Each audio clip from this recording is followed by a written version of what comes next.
Bien.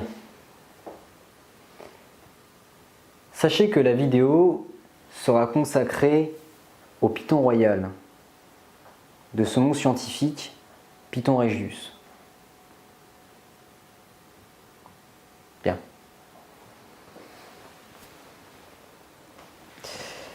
Bon, dans ce cours, nous allons nous attarder sur le Python royal, du moins sur la monographie de cette espèce. Alors, pour celles et ceux qui s'intéressent aux serpents ou pour ceux qui souhaiteraient connaître mes principales sources de ce sujet, eh bien, sachez que je me suis essentiellement appuyé sur les écrits du livre Python royal de l'édition Artemis, qui, je le rappelle, est une édition qui met en avant des livres dédiés à la terrariophilie, donc des ouvrages très intéressants, certes, ainsi qu'enrichissants en ce qui concerne la description des espèces.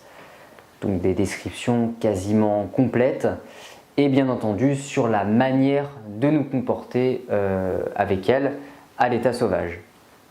Si vous avez l'opportunité d'en voir encore dans la nature, dans leur milieu d'origine, bien entendu, mais aussi en captivité et plus précisément dans la maintenance, que ce soit l'hébergement que nous devons leur offrir, les besoins essentiels à leur développement que nous allons leur apporter, ainsi qu'à leur bien-être, qu'il soit physique ou mental.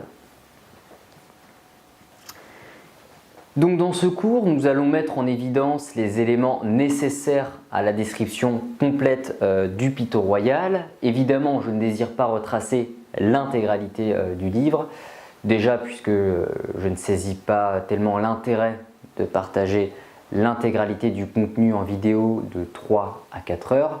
Si vous voulez avoir toutes ces connaissances, bien entendu, je vous laisserai la liberté de le lire. Mais je souhaiterais tout de même relever dans ce cours les éléments que je juge nécessaires, du moins fondamentaux pour mieux connaître cette espèce.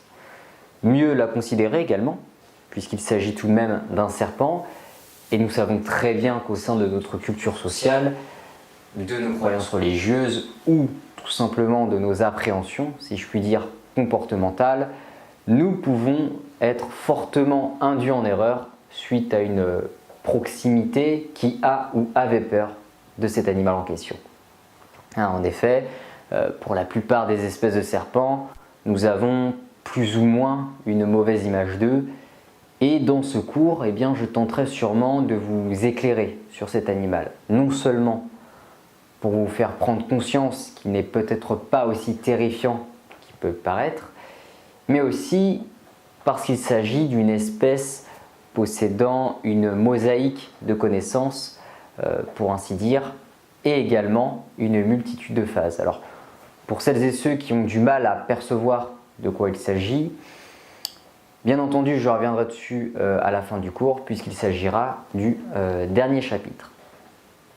Le premier chapitre étant consacré à l'histoire naturelle du Python royal, que nous allons d'ailleurs tout de suite voir ensemble. Comme pour le cours qui était consacré à la morphologie et à la physiologie d'une tortue, que j'ai d'ailleurs précédemment publié, je ne compte pas me permettre de reformuler les termes qui sont issus des ouvrages de l'édition Artemis. Alors, déjà parce que je ne pense pas être aussi compétent que les personnes qui ont mis en évidence certains sujets, mais aussi parce que je les trouve plutôt bien rédigés, compréhensibles ainsi qu'instructifs. C'est pourquoi je citerai quelques passages de ce livre. Bien. Alors commençons par le sujet de la répartition et de l'habitat du Python royal dans un premier temps. Alors il faut savoir que le Python royal, parfois appelé Python boule, est originaire d'Afrique occidentale et d'Afrique centrale. Alors cette vaste région comprend avant tout des pays du littoral, mais l'aire de répartition du Python royal s'étend également à quelques pays de l'intérieur, tels que le Tchad, le Soudan, le Mali et la République centrafricaine.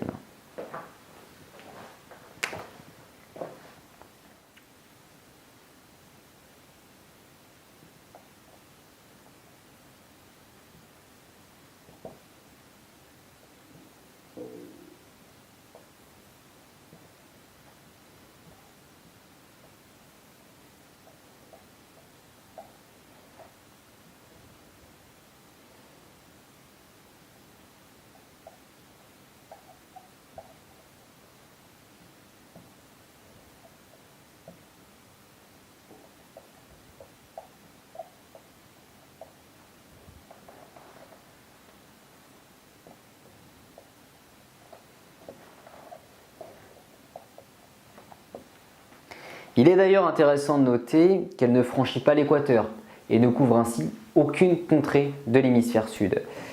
Il me semble aussi important de savoir que l'habitat du python royal est constitué de prairies et de savanes, même s'il peut aussi nous arriver parfois de le trouver dans les forêts. Alors dans les prairies, il arrive que les pythons royaux occupent des termitières, mais ils vivent plus volontiers dans des terriers de rongeurs, et il est d'ailleurs à cet égard hautement probable que le locataire précédent du terrier ait servi de repas aux pythons. Il n'est pas non plus rare que plusieurs pythons occupent un même terrier. Cependant, une fois que les femelles commencent à couver leurs œufs, eh bien, les mâles ne restent pas dans le terrier avec elles.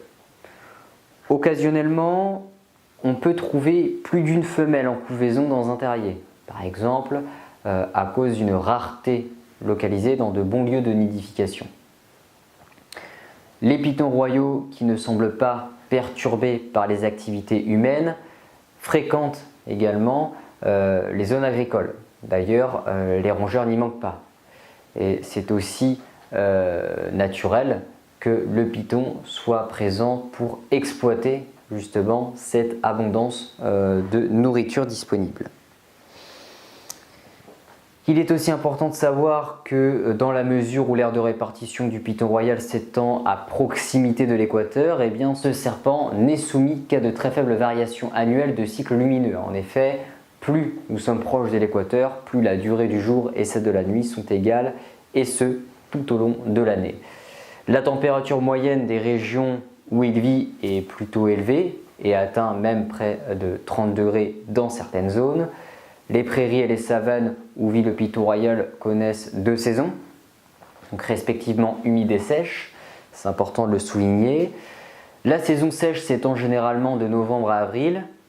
De plus, il est important de noter que les œufs du python royal commencent à éclore au début de la saison des pluies, alors que la nourriture abonde et que l'humidité est très élevée. Enfin, les pluies sont très rares lors de la saison sèche, mais le taux d'hygrométrie peut néanmoins s'élever à 80%. Et je pense que c'est important de le noter.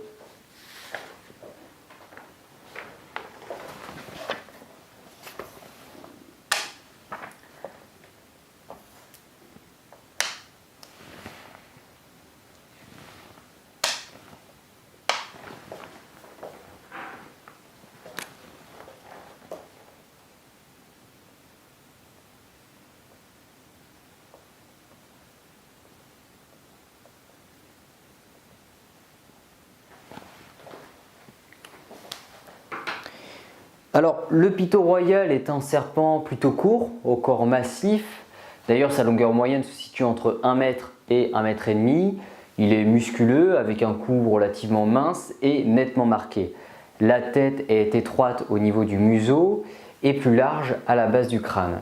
Il possède 10 fosses labiales réparties à raison de 5 sur chaque côté de la mâchoire supérieure.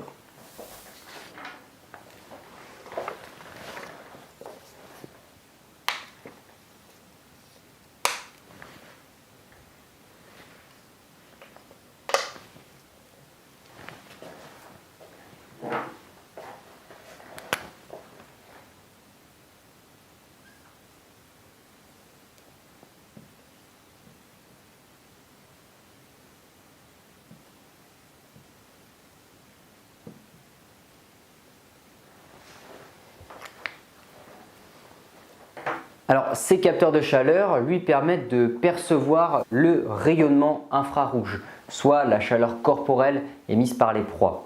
Ces fosses labiales sont capables de détecter de très minimes variations de température, soit de quelques degrés seulement. Et oui, ayez cela à l'esprit, si vous nourrissez votre serpent à la main, et ce en lui donnant des rongeurs décongelés par exemple, eh bien votre main dégage davantage de chaleur que la nourriture proposée et vous risquerez bien entendu de vous faire mordre. Les pythons royaux mâles comme femelles possèdent également des éperons anaux qui ne sont rien d'autre que des petites excroissances de part et d'autre du cloaque. Et il est important de savoir que les mâles se servent de ces éperons lors de l'accouplement. Alors, parfois, les éperons s'usent ou même se détachent.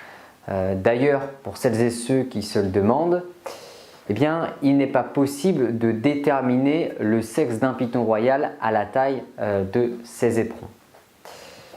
Bien, venons-en maintenant aux couleurs et aux marques de cette espèce. Alors, le python royal sauvage présente habituellement une couleur de fond noir ou brun foncé avec des taches plus claires, dorées ou brun clair, formant des motifs très variables.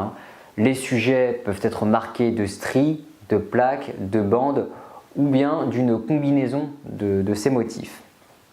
Le ventre du python royal, quant à lui, est généralement blanc, parfois tacheté de noir ou de jaune, ça peut arriver. De même que jamais deux personnes n'ont les mêmes empreintes digitales, on ne trouve pas deux pythons aux motifs identiques, de même s'ils proviennent du même œuf.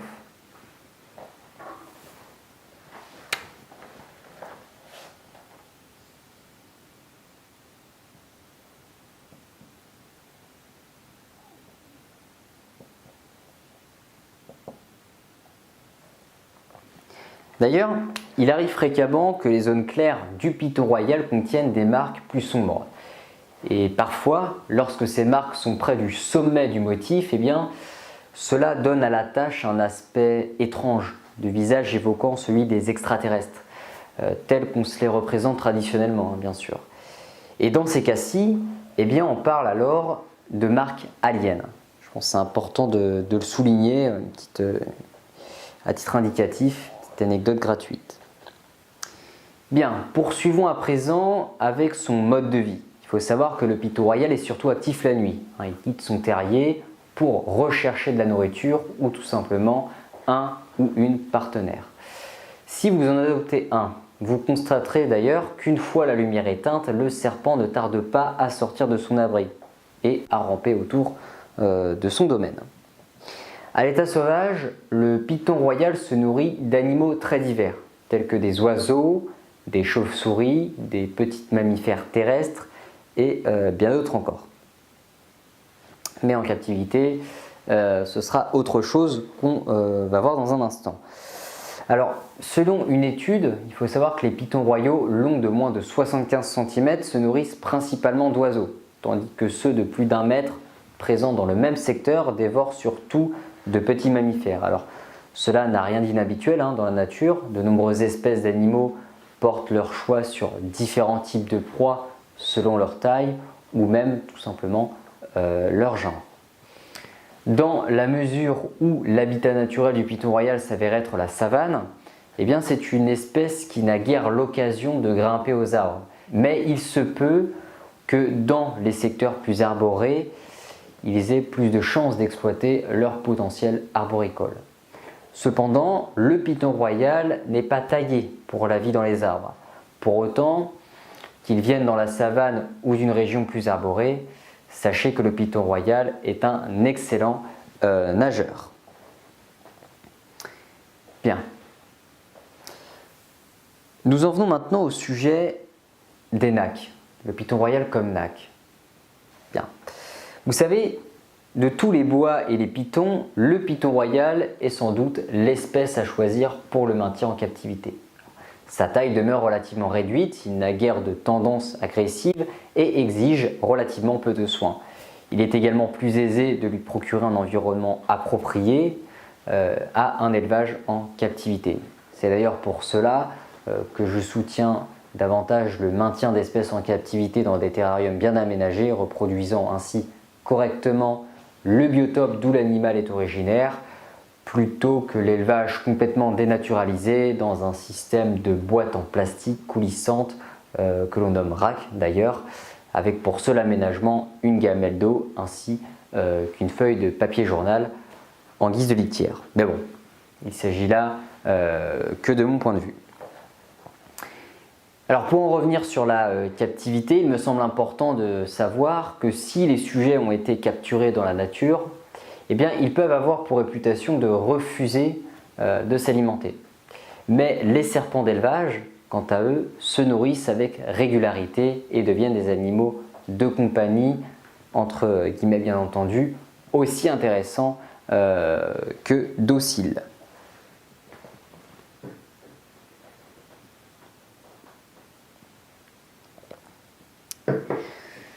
Alors, il faut également savoir qu'avant les années 90, donc 1990, on jugeait que le python royal posait problème, car il était très difficile de le maintenir en vie. Donc à cette époque, de nombreux sujets mouraient, faute de s'alimenter.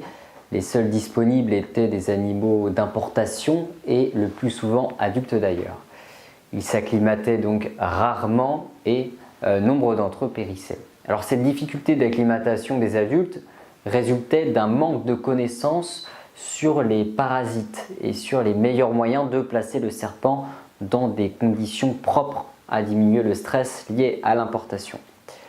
Les adultes capturés dans la nature refusaient souvent de se nourrir pendant des mois, voire une année entière.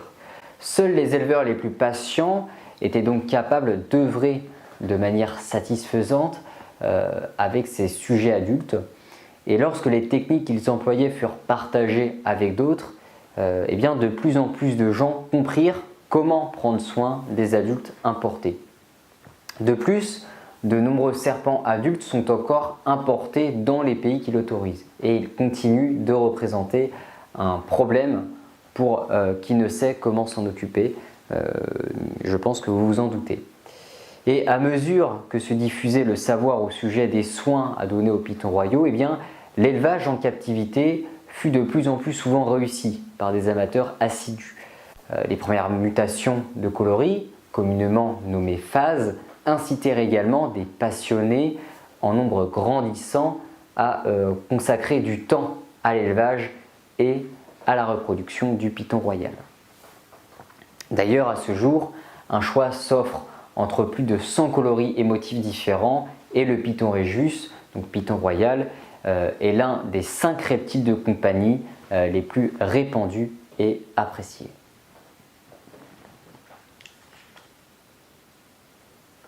Qui plus est, par sa petite taille et sa nature relativement docile, il faut savoir que le python royal est l'un des serpents les plus faciles à élever.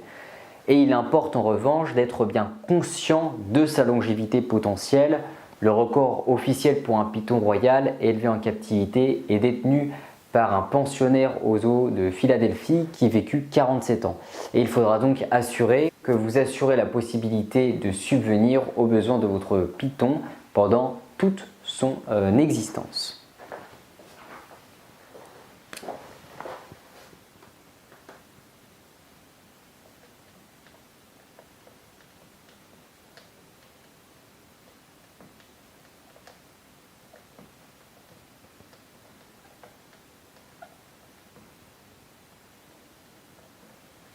Maintenant, si pour une raison ou pour une autre, les circonstances font que vous n'avez plus la possibilité de garder votre animal de compagnie et ne parvenez pas à lui trouver un logis adéquat, eh bien, sachez que d'autres ressources s'ouvrent à vous.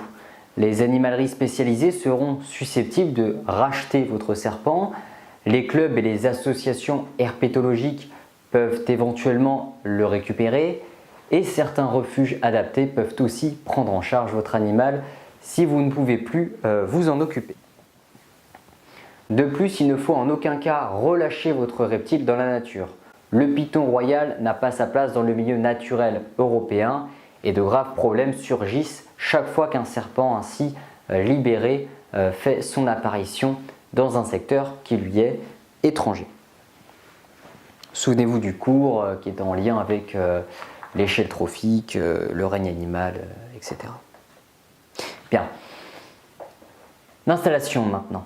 Vous savez, le choix du terrarium qui convient le mieux à votre python royal est une tâche assez importante qui nécessite mûre réflexion. D'ailleurs, l'installation doit répondre à vos besoins ainsi qu'à ceux de votre serpent.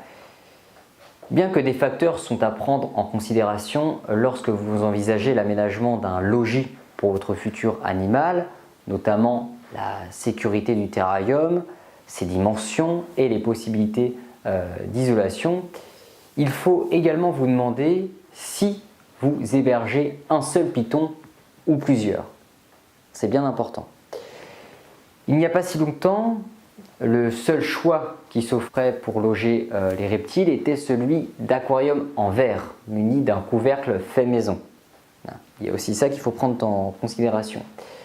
Et généralement, ce couvercle était lesté de livres ou de briques, voire simplement maintenu par un ruban adhésif. Alors qu'on se le dise tout de suite, cela n'a rien d'un terrarium sûr. Tous les serpents sont des rois de l'évasion, qu'on se le dise. Et les pitons royaux n'en font pas exception, bien entendu. Ils sauront trouver et exploiter le moindre orifice, la moindre fermeture défectueuse, de sorte qu'il est impératif de se procurer dès le départ un habitat sécurisé pour votre serpent. Un terrarium sûr met votre serpent à l'abri de multiples périls. Si vous devez de maintenir le python à l'intérieur, eh bien, les enfants, invités et autres animaux domestiques doivent rester à l'extérieur. Le python royal qui s'égare dans une maison peut se retrouver presque n'importe où. On a vu des propriétaires emménager dans une nouvelle maison pour s'apercevoir que leurs prédécesseurs avaient laissé derrière eux un serpent échappé. Ça peut arriver. Le fait de lui fournir un terrarium approprié évitera aussi à votre serpent de s'échapper dans le voisinage où il pourra d'ailleurs provoquer la panique.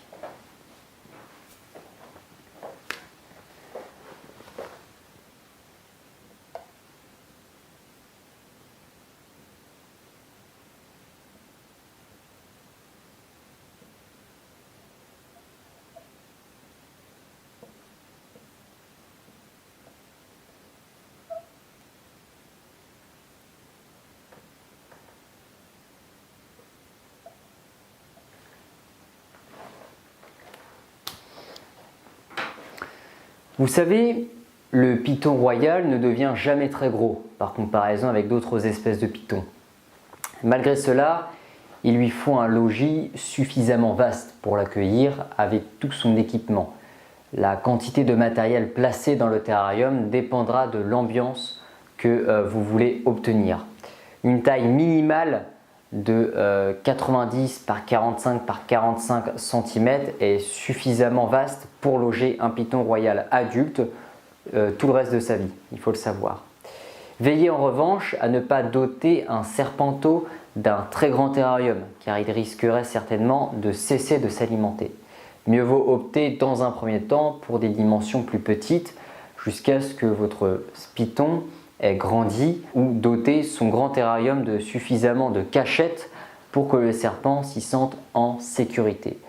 Pour ce qui est des types de terrarium ou des aménagements préconisés pour une espèce spécifique, eh bien, un futur cours portera sur les terrariums. C'est pourquoi je ne compte pas m'éterniser sur ce sujet aujourd'hui.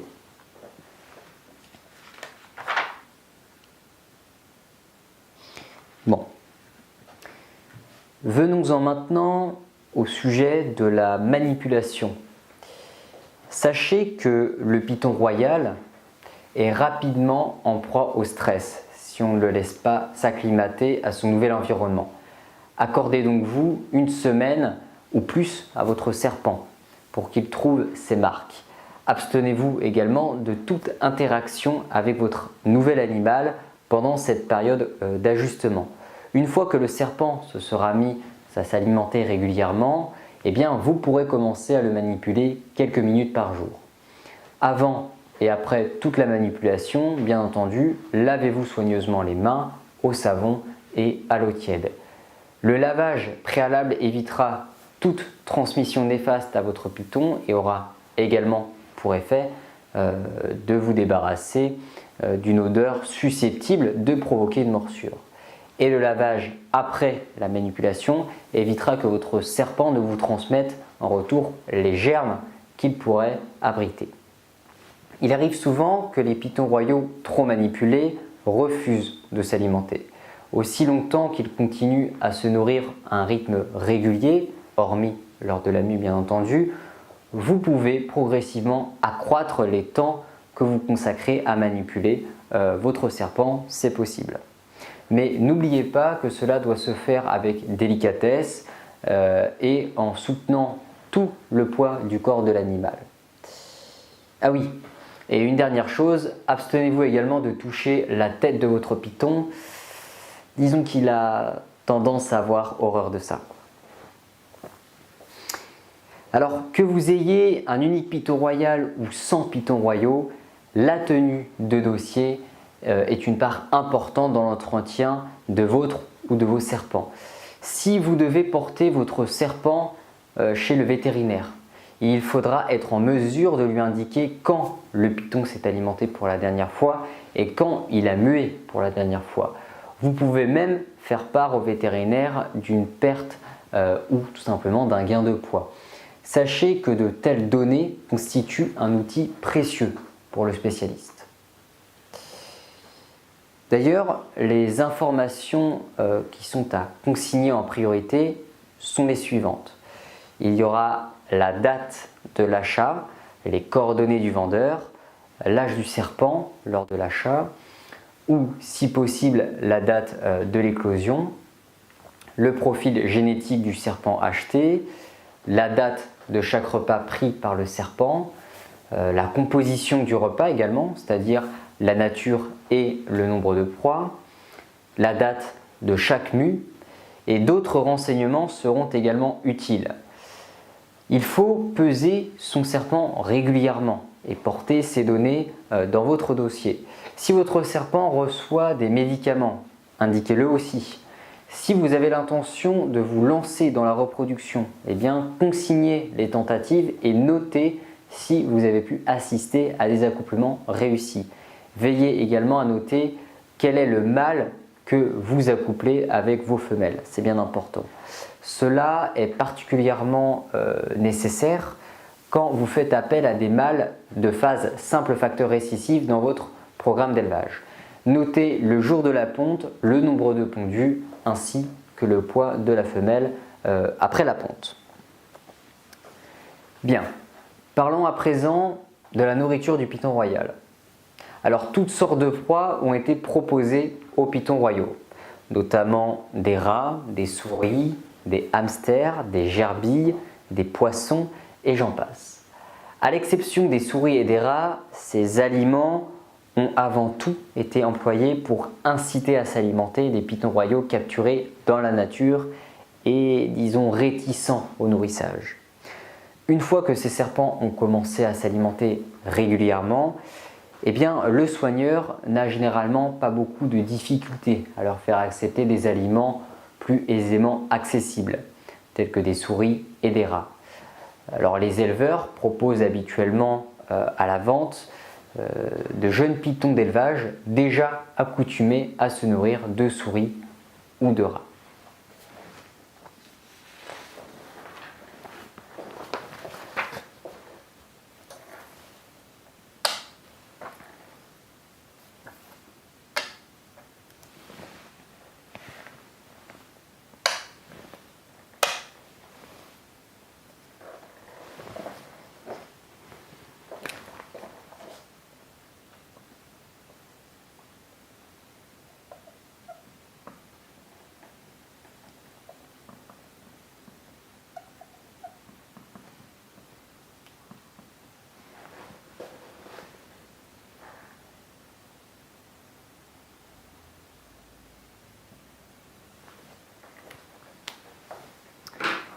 Vous savez, de nombreux pythons se fixent sur un type d'aliment bien précis. Par exemple, ils reconnaissent une souris en tant que proie, mais non un rat, ça peut arriver.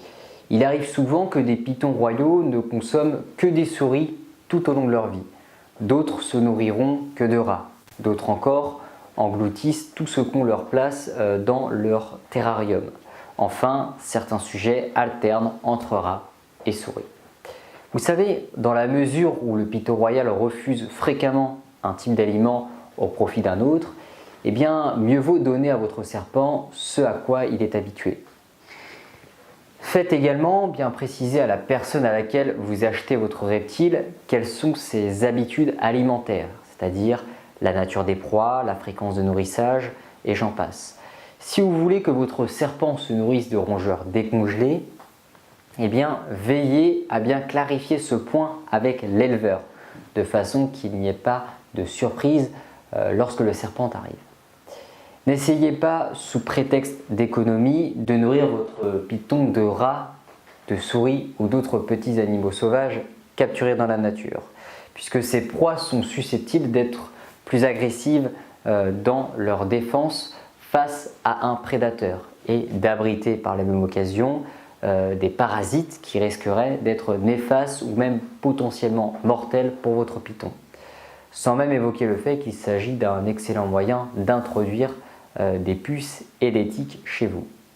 Enfin, je rajouterai même qu'il s'agirait d'agrandir le fossé d'un basculement de l'échelle trophique, puisque n'oubliez pas qu'une espèce appartenant à un écosystème possède certes des proies, mais avant tout des prédateurs. Donc mieux vaut laisser nos rongeurs sauvages aux prédateurs de ce même milieu naturel.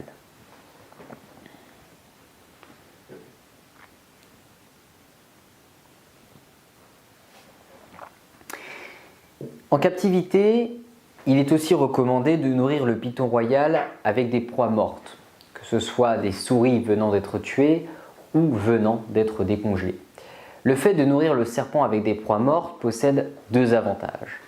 D'une part, vous réduirez les risques de blessures pouvant être infligés au serpent par les rongeurs et d'autre part, vous assurez un approvisionnement régulier dans les régions où, disons, il n'est pas facile de fournir des rongeurs vivants.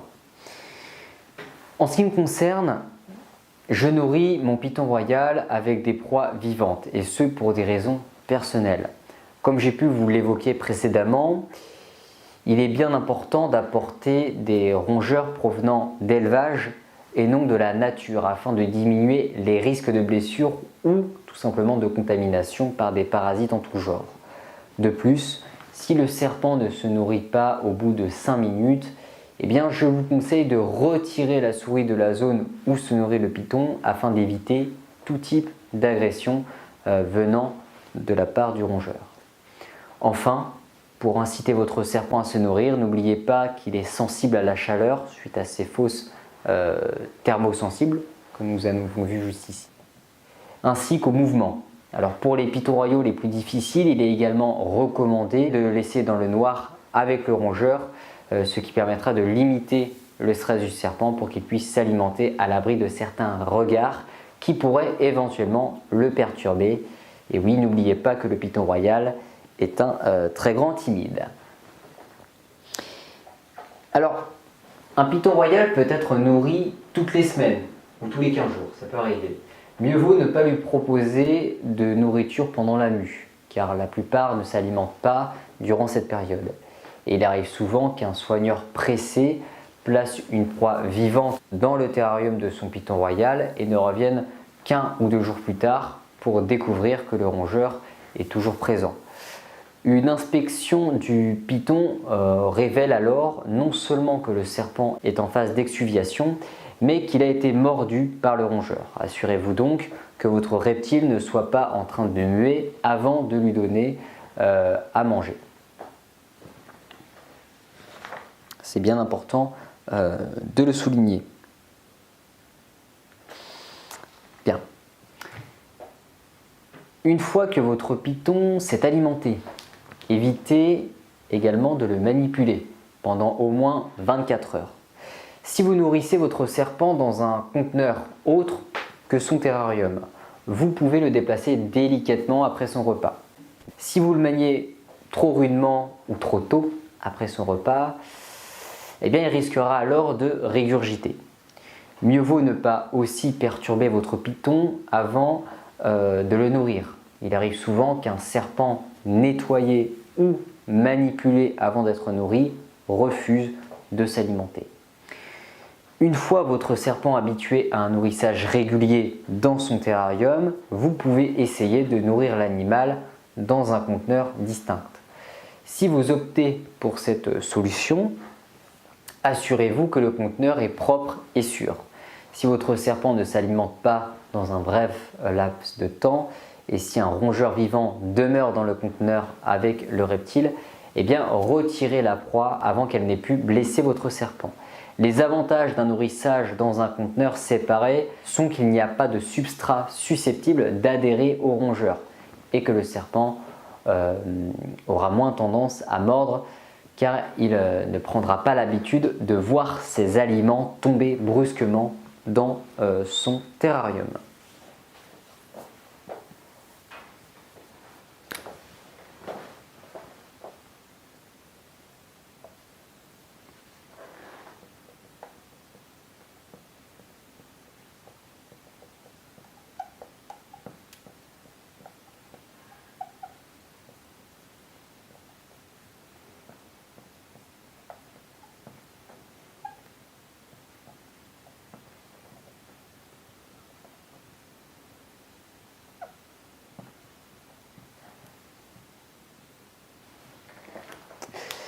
Il peut avoir maintes raisons à un refus de se nourrir, lié à l'époque de l'année, le python royal, surtout s'il est sauvage et habitué à un cycle saisonnier naturel, a tendance à jeûner en hiver, à des manipulations excessives, à un mauvais réglage des températures dans le terrarium ou encore à la taille de sa cachette.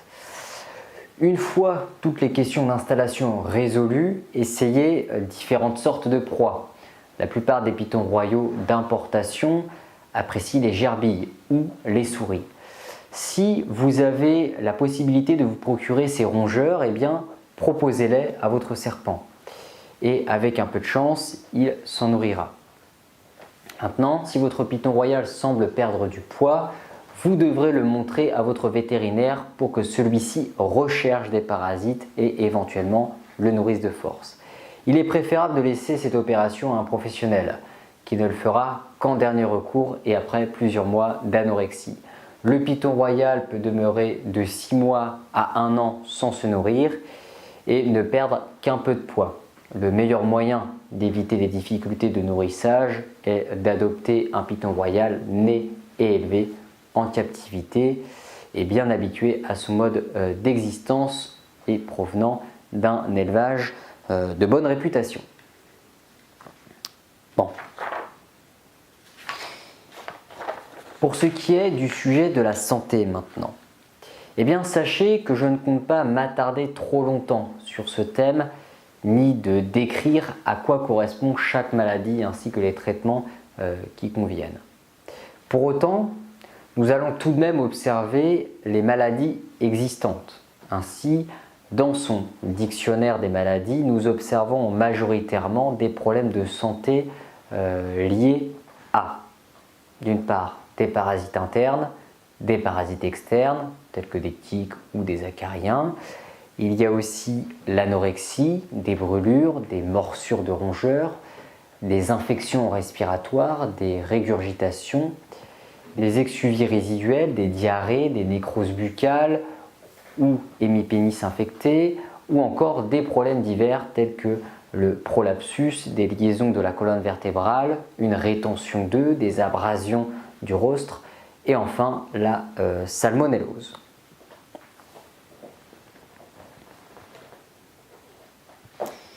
Bien, venons-en maintenant à un autre sujet, celui de la reproduction. Alors la reproduction des pythons royaux représente un intérêt majeur pour celui ou celle qui songe à agrandir son élevage en partant de ces spécimens.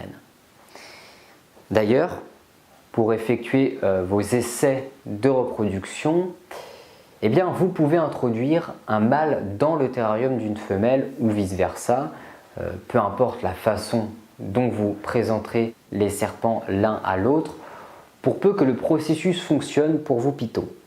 Lors de la saison de reproduction, il est sans doute préférable de placer vos serpents dans un substrat de papier, du papier journal, liné ou papier craft, afin d'éviter qu'un fragment de substrat ne s'insère dans le fourreau de l'hémipénis. Sachez également que l'organisme de la femelle recèle généralement des follicules, c'est-à-dire des ovules ou œufs immatures. Et ce, tout au long de l'année, mais ils sont plutôt petits. Le poids de l'animal, la température et d'autres facteurs environnementaux influent également sur le développement des follicules. Les femelles peuvent se doter de gros follicules sans jamais être présentées à un mâle. Toutefois, ces follicules seront réabsorbés par l'organisme si la femelle n'est pas couverte au bon moment et avec succès par un mâle. La réabsorption des follicules est un processus relativement lent qui peut parfois prendre plusieurs mois pour être mené à bien. Lorsque l'accouplement est réussi, eh bien, les follicules de la femelle continuent de se développer. Une fois qu'ils ont dépassé une certaine grosseur, eh bien, celle-ci arrête de s'alimenter et il importe alors de veiller à ce qu'elle dispose de la température adéquate pour le bon développement folliculaire. Les femelles peuvent retenir leurs follicules jusqu'à ce que les circonstances se prêtent à l'ovulation. Donc, une différence d'un demi-degré peut être suffisante pour susciter ou inhiber l'ovulation, il faut le savoir. Sachez également que la femelle peut retenir le sperme du mâle dans son organisme pendant plusieurs mois avant que la fécondation n'intervienne. La fécondation se produit lors d'un processus d'ovulation, donc l'ovulation étant la libération des ovules par le follicule ovarien. Les ovules relâchés se déplacent ensuite vers les oviductes et en règle générale, eh bien, la durée de l'ovulation est brève, elle ne dépasse pas une journée. Aussi est-elle aisée de le manquer. Lorsqu'une femelle ovule, le tiers inférieur de son corps se distend, ce qui donne l'impression qu'elle vient d'engloutir une très grosse proie. Si vous parvenez à saisir ce moment, vous verrez que ce processus est intéressant à observer. La femelle fait onduler des portions de son corps pour déplacer les follicules, donc ovulés, dans l'oviducte. Enfin, les œufs s'entourent d'une coquille après l'ovulation et la fécondation. Cela fait, ils ne peuvent plus être réabsorbés. Et une fois qu'elle a ovulé, la femelle n'a plus besoin d'un accouplement avec le mâle et se met à rechercher tout simplement les zones les plus chaudes de son vivarium. On peut aussi la trouver dans des positions étranges, c'est-à-dire renversée par exemple, tandis qu'elle s'efforce de se thermoréguler. 3 semaines environ après l'ovulation, eh bien, la femelle effectue une mue préalable à la ponte. Après la mue, la femelle pond généralement dans un laps de temps d'1 mois en moyenne. Si elle est trop au frais, ce sera bien entendu plus long. S'il fait chaud, eh bien le délai sera plus bref. Ça va de soi.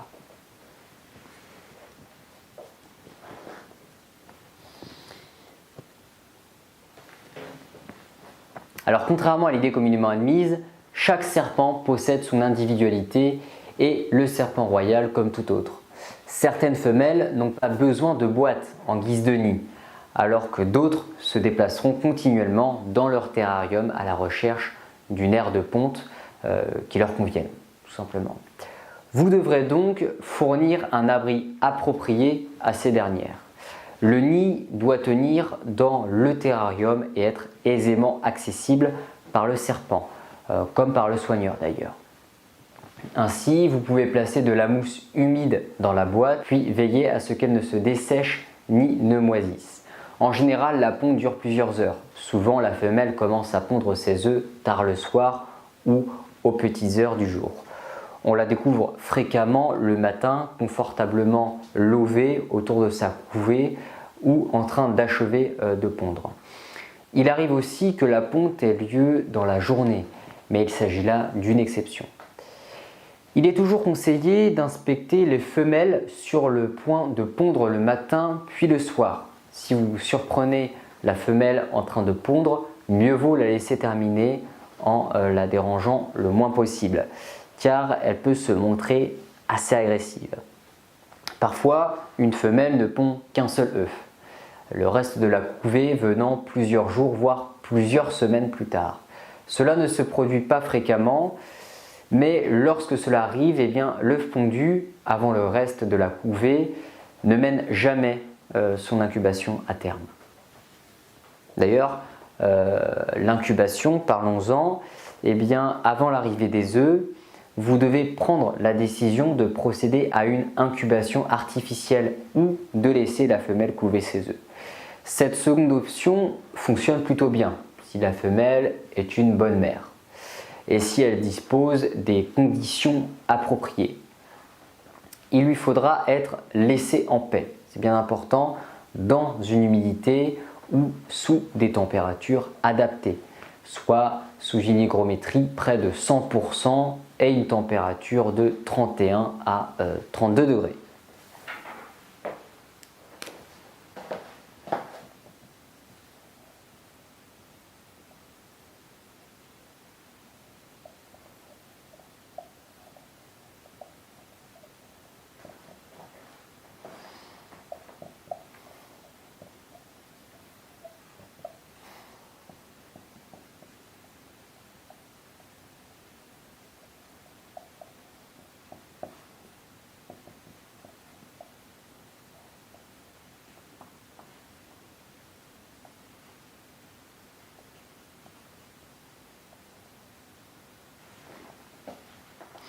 Cependant, si la femelle n'est pas en mesure de couver ses œufs, si selon votre choix personnel, vous désirez opter pour une incubation artificielle, eh bien, il faudra veiller à respecter les méthodes permettant de mener à bien cette incubation, telles que la mise en place du compartiment des œufs ainsi que sa composition, la manière dont on déplace les œufs et enfin le bon maintien de la température, ainsi que de l'hygrométrie permettant le bon développement de l'embryon. Enfin, pour finir, eh bien, 2 semaines environ avant l'éclosion, les œufs commencent à se ratatiner, pour ainsi dire. Alors ce processus est normal et ne doit surtout pas vous inquiéter. Des gouttelettes d'eau se condensent au sommet du compartiment à l'approche de l'éclosion. Alors cela aussi est naturel, la condensation se produit du fait de la différence de température entre l'intérieur du compartiment des œufs où l'activité des serpents en développement provoque un réchauffement et l'intérieur de l'incubateur. Les œufs doivent commencer à se fendiller aux environs du 60e jour pour peu que la température soit demeurée à peu près constante, c'est-à-dire à 31 et 32 degrés. Le serpenteau pratique généralement plusieurs fentes dans l'œuf avant d'en trouver une qui lui convienne et d'y pointer le museau. En un jour ou deux, l'ensemble de la couvée devrait avoir fendu sa coquille. Les petits pitons demeurent dans l'œuf pendant une journée au moins avant de quitter leur abri et il est strictement impératif de ne pas les déranger. Ils sont en train d'absorber le reste du vitellus non consommé lors de leur développement dans l'œuf. Donc l'absorption de ce jaune est importante car elle apporte au serpenteau les nutriments qui lui permettront de tenir jusqu'à son premier repas.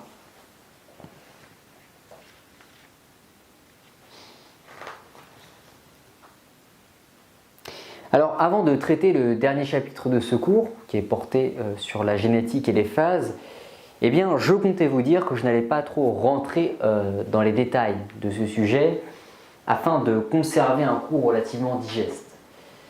C'est pourquoi nous allons voir ensemble, du moins rappeler quelques cours de biologie pour certains, les fondamentaux de la génétique et plus précisément ce qui peut en découler. Puis nous verrons la notion de phase, du moins ce que les croisements de deux sujets peuvent provoquer. D'ailleurs, j'en rejoins à un cours que j'ai publié récemment qui s'intitule Avenir et innovation technologique, où je tente de vous démontrer ce que représente la puissance génétique lors d'un croisement entre deux espèces. Alors, dans les fondamentaux de la génétique, nous retrouvons différents facteurs, du moins existence biologique, qui font du serpent un être à part entière. En fait, biologiquement parlant, tout ce qui le compose, l'intégralité de son code génétique, en fait de lui non seulement une espèce spécifique, telle que le python royal pour le coup, mais aussi un individu unique. C'est un peu comme nos empreintes digitales, voyez-vous, qui nous sont propres. Si vous prenez en compte l'ADN d'un python, son gène, son génotype et j'en passe, eh bien vous pourriez conserver son espèce, du moins ses traits caractéristiques, lors d'une reproduction. Cependant, si deux pitons royaux venaient à se reproduire, mais avec quelques brins de leur code génétique qui diffèrent, alors vous pourriez certainement engendrer une nouvelle sous-espèce de python royal. Ce qui explique le fait que deux pitons royaux peuvent avoir pour unique différence leur robe, soit leur couleur. Pour effectuer une comparaison avec notre espèce, c'est un peu comme si un homme brun aux yeux marrons avait un enfant avec une femme blonde aux yeux bleus. Eh bien, leurs enfants pourront être bruns aux yeux marrons, bruns aux yeux bleus, blonds aux yeux bleus ou blonds aux yeux marrons. Et j'en rejoins d'ailleurs l'établissement des tableaux de Punnett, observables dans l'ouvrage Python royal de l'édition Artemis, dont un carré de Punnett constitue un outil utile pour établir vos chances d'obtenir le phénotype désiré à l'issue d'une reproduction programmée. En d'autres termes, il s'agit là d'une question de probabilité génétique, tout simplement.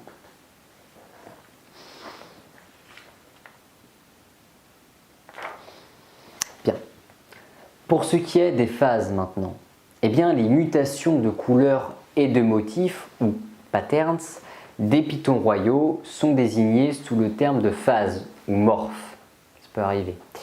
Le python royal, plus qu'aucune autre espèce de reptile, a fait l'objet d'un rapport de mutation de couleurs et de motifs. Bien souvent, plusieurs années doivent s'écouler avant qu'une nouvelle phase ne soit disponible à l'achat. D'ailleurs, il n'est pas rare qu'un éleveur ait besoin de tout ce temps pour fixer une nouvelle mutation. Le premier morphe reproduit avec succès en captivité en mai 1992 fut le python royal albinos, par qui tout a commencé.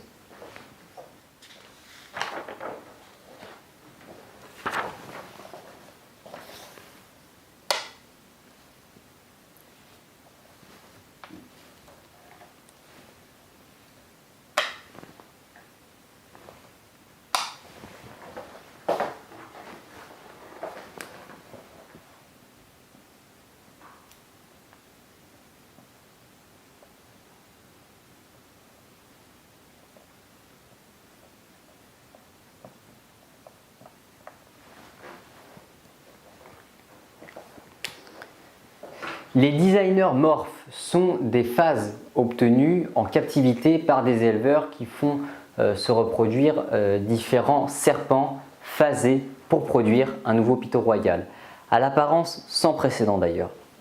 Le premier de ces designers morphes fut le python snow, obtenu par la reproduction de deux mutations précédemment établies, soit un albinos, qui est un python royal dépourvu de pigments noirs, avec un exantique, soit un python royal dépourvu de pigments jaunes. Leur progéniture, dont les membres avaient une apparence normale, mais possédaient une copie du gène de l'albinisme et du gène de l'exantisme, fut menée à maturité, puis on effectua des croisements entre ces jeunes serpents.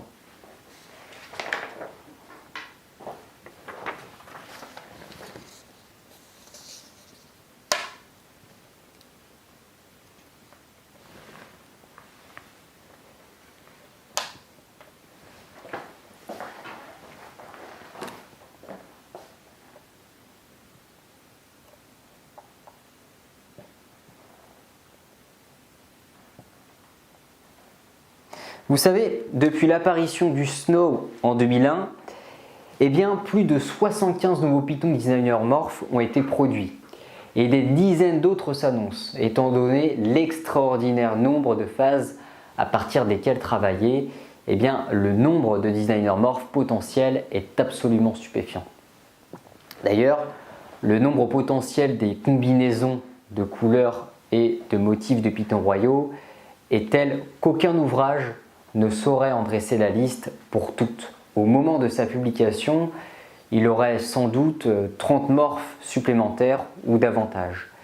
Mais listons-en tout de même quelques-uns tels que l'ivoirie, le pastel jungle, le piebald, le queen bee, le killer blast, le sugar, le bumblebee et j'en passe. Je vais commencer par vous présenter le premier qui est l'ivoirie.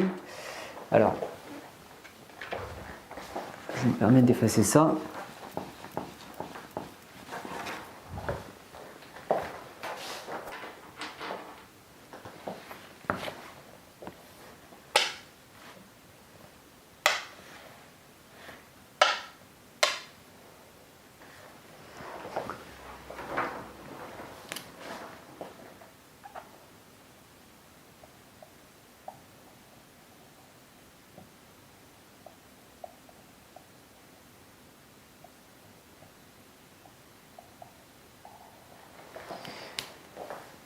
Le pastel jungle.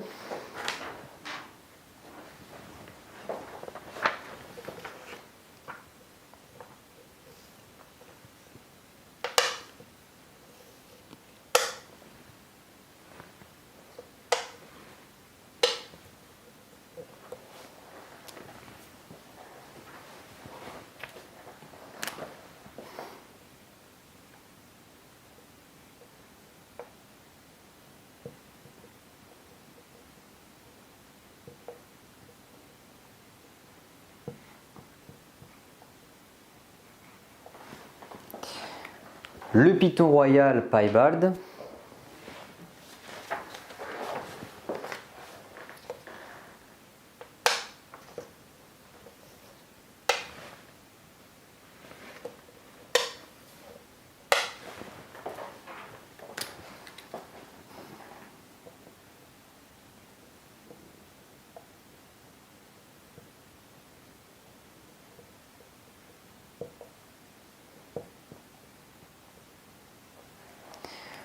Le Piton Royal Queen Bee.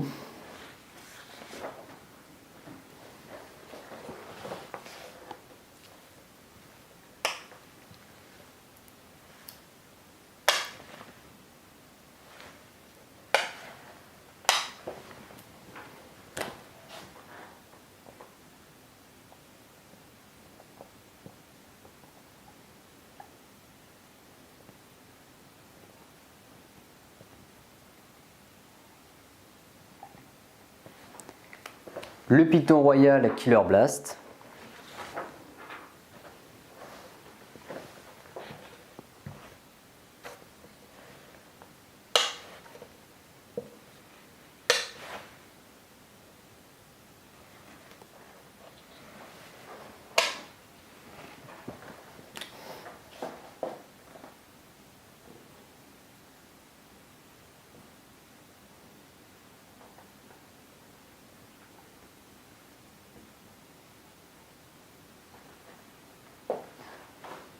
Le Piton Royal Sugar.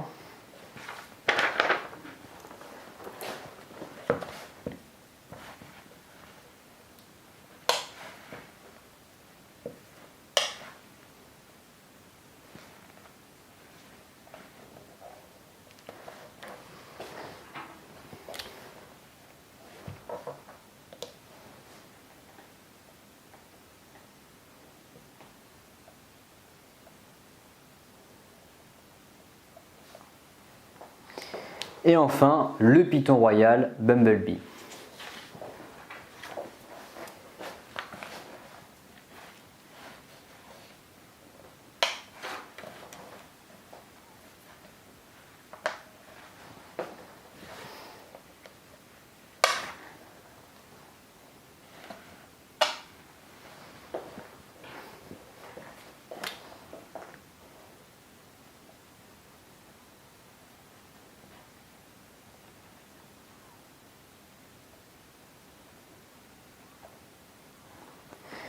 Mais à user de cette puissance génétique, jouons-nous avec le feu? Notre capacité à créer de nouvelles formes de vie à ce jour devrait-elle s'apparenter à une suprématie biotechnologique au service d'une hybridation symbolique ou est-elle simplement une irresponsabilité éthique ainsi qu'écologique à l'égard de l'ordre naturel?